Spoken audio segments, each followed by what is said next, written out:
Welcome to Coffee Break with Rachel Vigil, taking a daily look at the biggest stories in Denver sports and interacting live with you, the Coffee Break fam. So sit back, relax, grab a cup of joe, and enjoy your coffee break.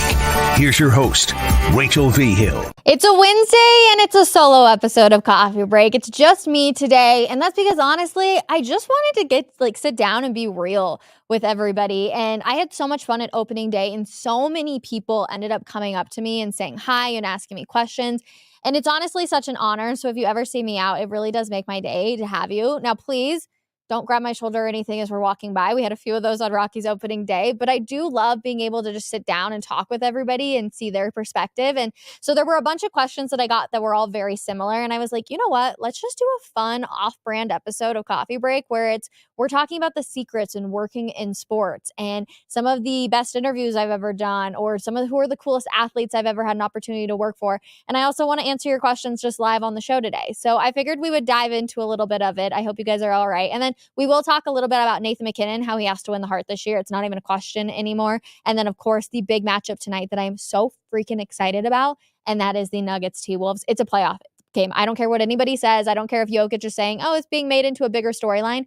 This should have a playoff feel, and I'm really looking forward to it. So happy Wednesday, though, everybody. I love being able to just chill with you guys. But one of the main questions that I got right off the bat on Rockies Opening day, and I got asked by 3 different people that came up to me, and essentially they were like, do you actually get to talk to the athletes? And I feel like this is one of the biggest questions I always get about the relationships you have with the athletes. You know, are you friendly? Do you be able to talk? And as a woman, it's always a little bit different, if we're being honest, because of course there can be, you have too many conversations with this athlete, the conversation can go a little awry, if we're just being completely honest. But yes, we do get to sit down and talk to the athletes. It's not like you're sitting down for a dinner, though, and sitting down and talking about your life story. You have your questions that you want to ask. You know the athletes that are going to be willing to talk to you, and you know the athletes that aren't going to be willing to talk to you. For example, Nathan MacKinnon and Cale Makar are going to answer your questions. They're going to do so very nicely, very professionally, but then they don't want to talk to you anymore. That's it. They're going to be done.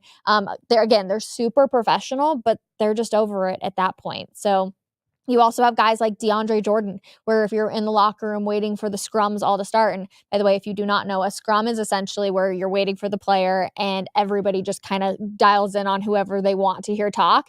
And you're all kind of just waiting, and it can be kind of awkward because the player knows that they're being waiting to talk to. They might be coming from the shower, they just finished getting dressed, whatever it's going to be. And then all of a sudden it'll be like a swarm of people. All the lights go on, all the cameras go on, and everybody goes and talks to whoever. But if you're waiting for that, somebody like DeAndre Jordan will talk to you about what you had for dinner tonight. He's super friendly. He's super nice. I see why he is the jokester of the Denver Nuggets group. He'll tell you about your shoes, or he'll just kind of have whatever type of conversation you want. Now, of course, if you are a team reporter or whoever, you're probably more likely to have some of those sit-down dinner-like conversations. But for somebody who, myself, it's more of we're asking questions about the game, or again, if we're waiting in the locker room, we just kind of have a nice, easy conversation. DeAndre Jordan, honestly, is one of the funniest people I've ever had the opportunity to sit down and talk to. He just knows his role with the Denver Nuggets right now, and he's so chill about it, and he understands that he is just here to be kind of a hype man, and I love that about him, and I think it's been so entertaining to watch. He was one of my favorite people every single time we'd go into the locker room, and he would be just so excited about the win or whatever it was, but he would also just sit down and talk to you and be like, he knows that I like popcorn, so he'd always try and joke with me about some of the popcorn or whatever. Again, just like very chill, easy, laid back guy to sit down and talk to. So there's tons of different athletes like that all the way around. Russell Wilson, I know it's like a taboo name, it feels like now here in the Mile High City, but even though he was always very front facing and he had what seemed like an agenda, he always asked about you. That's one thing I got to give him credit to. Anytime I had a one-on-one conversation with Russell Wilson, it was always oh, hey, how are you doing actually? And not just all about him, which was really cool. So I have to give Russ his flowers right there, because that's not always true with every single athlete. One of the other questions that we got asked a bunch is, what is Nikola Jokic actually like? And it's a fair question, to be honest. Everybody wants to know about the man from Serbia and what his energy brings. And he's so cool. I feel like in the early years before he became the Nikola Jokic, he was more laid back and chill, and now he's cracking jokes with a lot of people. He's gone through all of the interviews, and he's so comfortable in who he is and what he brings to the table. He's always a hoot. I've never had a one-on-one conversation with Nikola, but he is just really, he brings like a firepower to some of his answers. Even like I said, the question about tonight's game against the T-Wolves, he sits down and he's like, I don't know why everybody's making this like such a big deal. It's just another game that of course we're going to go out there and try to win. And that's truthfully who he is. He also, how can we all forget the monumental occasion when the clip went viral about how he so badly wanted to get back to Serbia after they won the NBA Finals and he had to stick around for the parade. That's just who Nikola is, and it's so fun to be able to watch him. So that was one of the major questions. A lot of people were like, what is it actually like sitting down talking to Nikola Jokic?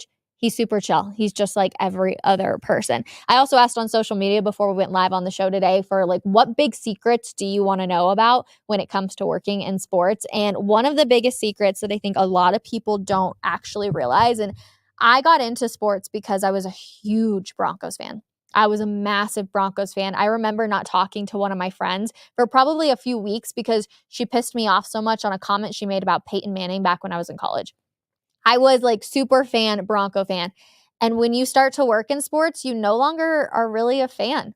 It kind of takes away that passion from you. So I get asked all the time, people are like, oh, did you see every single minute of every single game? And the answer is no. When you sit and you talk about sports like we are right now, every single day, and when you are on social media every single day looking at all the storylines and stuff, you have to be able to separate yourself a little bit. And as much fun as the playoffs are, and do not get me wrong, I'm so ready, which is another reason I wanted today's episode to be like fun and chill and just laid back and more of a talking episode of Coffee Break, was because the playoffs are going to be here and things are going to get crazy, and the draft is going to be here and things are going to get crazy. And to be honest, I can't hear about another mock draft about what potentially could happen with the Denver Broncos at number 12. And I'm curious. So please let me know in the comments if you are overseeing the mock drafts. I'm done. Could they take a cornerback? Sure. Are they going to take an edge rusher? Sure. Are they going to take a quarterback? Hopefully. Is it going to be one of 4 different quarterbacks? The names just keep popping up all over the place. I'm so over it. I just want the draft to be here because I want to know what Sean Payton's going to do. That's what I want to know. Are they going to move up? I don't know. Are they going to stay at 12? I don't know, but I'm so over trying to figure out the exact plan in my head when, to be honest, one thing could change on draft night and everything can just completely go awry.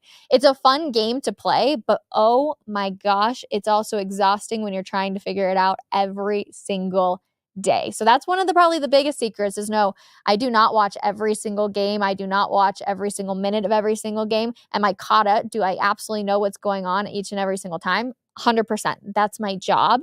But yeah, I do not watch every single time. So when people are like, did you see that fan and the crazy fan in the stands? Like, probably did not. But if it made it on social media, I did. Or I know the storylines for every single game. So think about if you went to work every single day and you're an engineer of some sort, if you had to do engineering work at like 10:30 p.m. and then try and do it all day, like every single day. That's probably the biggest secret. And something I feel like a lot of people don't want to mention is that they don't want people to be like, oh my gosh, you're not a super fan, or you're not. So that's probably like the biggest secret that I would get to about actually working in sports. I also had somebody respond to me on Twitter, and they were talking about how their brother apparently also works in the industry, and he says that it's not fun. And I feel like that's a misconception. It's a ton of fun. It's one of the best jobs in the world, but it's still work at the end of the day. So I just find it to be definitely a little bit interesting. It's not what I expected it to be at all when I first got into the industry. And that's why I feel like it's just one of the biggest secrets that you could have. Another question that we got asked is, how easy is it to get into sports broadcasting? It's easy, especially with today's technology. It's super easy. You can go out there and you can film any sort of stand-up that you want. You have a cell phone, you have a microphone, you can totally do it to get into it. Now, working your way up is super hard. It's like NFL coaching jobs. There's only so many jobs that are available out there, right? Like there's only 32 gigs or whatever it is to be an NFL head coach. And you got to work your way up there, but you also got to be lucky and the timing has to be correct for you to be one of those 32. That's kind of how it is in sports broadcasting. There's obviously a lot more reporters and such, and the digital age has completely transformed everything when it comes to different networks, etc. But yeah, it definitely is easy to get into it, but it's really hard to continue to work your way up there as well. Do you ever ask for an autograph or a picture? No. And you are taught very early on in the industry to, in fact, not ask for any autographs. Nowadays, I feel like we post pictures just to promote different things. So, example, Kareem Jackson, before he was obviously traded from the Denver Broncos, and right when he signed his contract to come back for another year last summer, I want to say it was. He came into the studio. He was on coffee break. It was so much fun to have him. He was a real joy to kind of give a little bit of an insight into his career and everything. And I appreciated it. But to promote the episode of Coffee Break, we took a picture together. I didn't ask for an autograph. You kind of lose a sense of, oh my gosh, you have this autograph in your hands. I feel like I've been very fortunate to have been given quite a few autographs before I really got into the industry. But now I feel like they don't mean as much to me as maybe it like would to somebody else. But it definitely is still cool to be able to have those guys have those conversations. And it's all about building relationships. That's kind of the major point of this entire industry, is to build relationships. And so when you remove yourself as part of a fan, that kind of goes back to the original conversation we were having. So no, I never asked for an autograph. Never have. The coolest piece of memorabilia that I've gotten was actually from the Nuggets the night that they won the first NBA Finals, and I got a beer. They gave me a beer in the locker room, and I just remember being like, I can never open this. This has to stay there, and it's so cool. I still have it in my home office. Next time I do a show at home, I will definitely show everybody. But yeah, you don't ask for pictures. You don't ask for autographs or anything of that nature unless you're trying to promote something. So that hopefully answers one of the questions. Let's see. The hardest part of being on the job was another question that I actually got asked on opening day from a few people. And it's the fact that you're always on the clock. I am always on Twitter. I'm always checking what's going on in the headlines. Last night at 10:30, I got home from a friend's house and I had to start prep for our show this morning at 10 a.m., Denver Sports Daily. So I'm always checking to see what's going on, figuring it out, making sure I've got the latest details, that kind of stuff. So even though I may leave the office, I'm technically always working, and there's definitely pros and cons to that. It's nice that I don't have to be actually physically in the office every single day or every single moment of every single day, but I'm always on the clock, which is interesting. So when you actually take time off, you'll see reporters who are like, I'm getting off Twitter. You won't see me tweet anything for a long time because they're going on vacation. It's very well deserved because I know we are all on our phones 24/7. Let's see. What's my coolest sports experience? We got asked this question. That's a really, really hard one. When I was an intern, I got to ask Peyton Manning a question, which, by the way, he's like the coolest human being ever. I have no idea how he handles everything he does, but that was a really cool experience. I was so flippin' nervous, and I was just so happy. I spit out the question. I was like, oh my gosh, okay, I can't believe that just happened. So that's probably one of my coolest experiences.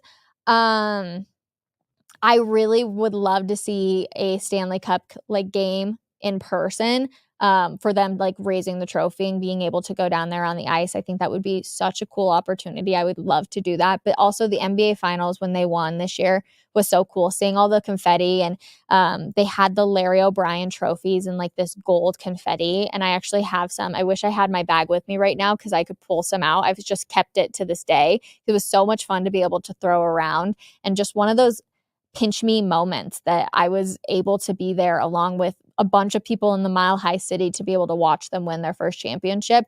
And actually, as I was filming their trophy celebration, I was right next to Sierra and Russell Wilson. And I remember sitting and talking to one of his security guards actually about how this was so motivating for Russell Wilson. Now, obviously, again, it's a very taboo name and everybody's like, don't talk about Russell Wilson. But he was such a figure at that point in time of he has to change the conversation around the Denver Broncos. It didn't work out. I know, but to hear his security guard talk about how it was so motivating for him right there in that moment to see it was really crazy to just be a part of that. I also was sitting next to the creators of South Park, while I was filming all of this. And so they were all excited and talking about Casa Bonita, and people were coming up to them. So that was a really cool moment as well. And seeing just the players take pictures with all of their family members, it was really, really, I don't know, that whole entire thing. I hope we're able to do it twice with the Avs and the Nuggets this season. I think it would be crazy. But of course, there's a lot that has to go into that. And if I'm going to be completely honest, let's just get super into it on this episode. If I'm being completely honest, I don't think that the Colorado Avalanche are going to do it. Do I hope that they can prove me wrong? 110%. I just think that they're going to run out of gas. And I unfortunately think and everybody recently has been talking about, well, look at how the schedule played and look at the losses they had when they won the cup. And I know that leading up into the playoffs, I know what that looked like. And I'm glad that they're not stretching themselves too thin like they did last year, going into Nashville, trying to get that win. And then they were just absolutely beat when it came time for the playoffs. If they would have had Val Nichushkin last year against Seattle, they would have advanced to the second round. But then I think they probably would have got bounced. I think this year they're going to advance. I just don't know if they have the gas necessarily to win a 7-game series for 4 rounds. That's just ultimately what I think it's going to come down to. I think that one game could possibly slip, and that game could be a game 7, and then all of a sudden you're packing your bags and you're heading home. Nathan MacKinnon should absolutely win the Hart Trophy. That is, like, there should be no conversation around it at all. He just needs to win the Hart Trophy. I do think he is going to walk away with it, which is crazy because that means we're going to have 2 MVPs here in the Mile High City. Nathan MacKinnon is going to wear the Hart, and Nikola Jokic is going to win the NBA. I'm sorry. I don't care what anybody says. It's going to happen this year, and it's going to be so much fun. And we'll look to the T-Wolves game real quick tonight. Oh my gosh. Karl Anthony Towns is not expected to play tonight. He's obviously coming back from injury, but he is expected to play sometime this weekend before the playoffs get rolling. So tonight's game will be big. Anthony Edwards has obviously been on fire as of recently. So can they stop him? That'll be a great question. My gut feeling right now when I look at the game for tonight is I don't feel good about it, which I will say I have been wrong about a lot of games recently. So I'm trusting that my gut is like, no, you're totally wrong. And my head's going to be correct. My head is telling me that the Denver Nuggets are going to win tonight. They are going to control their own destiny when it comes to that number 1 seed. But my gut is telling me that they're going to fall apart tonight, and it's just going to be too much to overcome. I'm curious how the locker room is looking at it, though, right? Like Nikola Jokic, like I mentioned earlier, said, it's just another game. Of course, we're going to go out there and we're going to try and win it. And I'm curious if they are looking at it as like, this is a must-win game. You have to control your own destiny. Or if it is just it's another game. We just got to make it close to the playoffs and get it done, compared to with Minnesota and obviously Anthony Edwards coming out and saying, no, like, I don't need to tell you all, the media, when he was talking to them, what this game means to everyone. Like, this is a big game. I don't need to tell anybody that, right? You can sometimes get a little bit in your own head when you have those conversations. So I'm just curious how both locker rooms will approach it. I'm excited for the energy down there at Ball Arena tonight. I wish I was going. I will not be there, but I know it's going to be a really, really fun game. So I'm kind of looking forward to it. I think it's going to be one of those games where I do watch every single minute of it. Going back to the sports talk and the sports secrets, I think I'm going to be glued into my TV as soon as it starts and be ready to go, because I think there's just going to be a bunch of big moments. And I hope it comes down to the last couple of minutes. I think that's another thing a lot of people don't realize when we talk about like sports secrets is you always kind of want to blow out and makes your job a little bit easier. But those moments where it comes down to the last couple of seconds, you're like, that's when your sports fandom comes back out.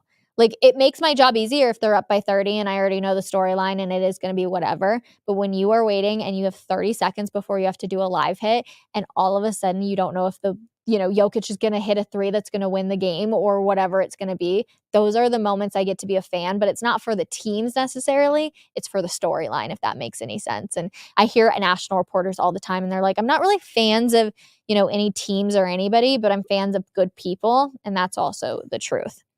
Real quick, I just want to see some of the comments. Happy Wednesday, Rachel. Happy Wednesday. Thank you so much for hanging with me for a little bit as I spill some of the tea of what it's like working inside of sports. Eric going on to say, very nice. Yes, there's so many cool, different things about working in sports. And I'm really glad that I get to share all of these things with all of you. I know that I am in a very lucky position to be able to, bring these storylines. And one of my favorite parts of my job is getting to do the In the Sports Office vlogs. If you've never seen them, highly, highly, highly recommend checking it out. I try and give the most in-depth behind the scenes experience that I can, because I know not a lot of people get to see what it's like behind the scenes. And I'm really looking forward to the NFL draft. I'm over the draft conversation. I just want to know who the quarterback of the Denver Broncos is going to be. Is Sean Payton going to get his way? Is George Payton going to get his way? how is it going to look? But I'm really excited to go down to Detroit for you guys and show you a behind the scenes of what it's like to be at the draft, feel the emotions of being down there, some of the setup, where they put the media. A lot of people think that we get really cool seats. To be honest, half the time we're like in the back room, we're watching a lot of the stuff on TV. It's nothing exciting. I may get a free dinner out of it, but it's not like the glitz and glam that we see from a lot of other people. A lot of the people that put in quite a few hours on those days, like I said, they're in the back corner and nothing's going on and it's just like blah. So I'm excited to show you all the behind the scenes when it comes to that sort of stuff. And yeah, the draft is going to be here before we know it. And man, oh man, am I so freaking excited to figure out what the future is going to look like for the Denver Broncos. But then right after that, we were in our weekly meeting and we were literally talking about I might be leaving straight from the draft to be going to, if the Nuggets end up playing the Lakers or the Clippers or the Warriors or whoever it's going to be, I might literally be getting on a plane in Detroit and heading to wherever to go to the playoffs. Like that's how crazy the next couple of weeks are going to be. It's going to be so much fun. I appreciate you guys for hanging with us here on this very different episode of Coffee Break, but I hope you guys enjoyed just a little sneak peek behind the scenes. If you have any other questions, I would love to do another solo episode like this. And if you enjoyed the solo episode, please let me know. That way we can always do more. Tomorrow, Jake Shapiro will be with you talking about the Nuggets, of course, recapping the T-Wolves games, what this means for the standing, etc. So I appreciate you all so much. And I will see you tomorrow morning at 10 a.m. on Denver Sports Daily. Have a wonderful Wednesday, everybody. Go Nuggets, and we'll see you later. Bye.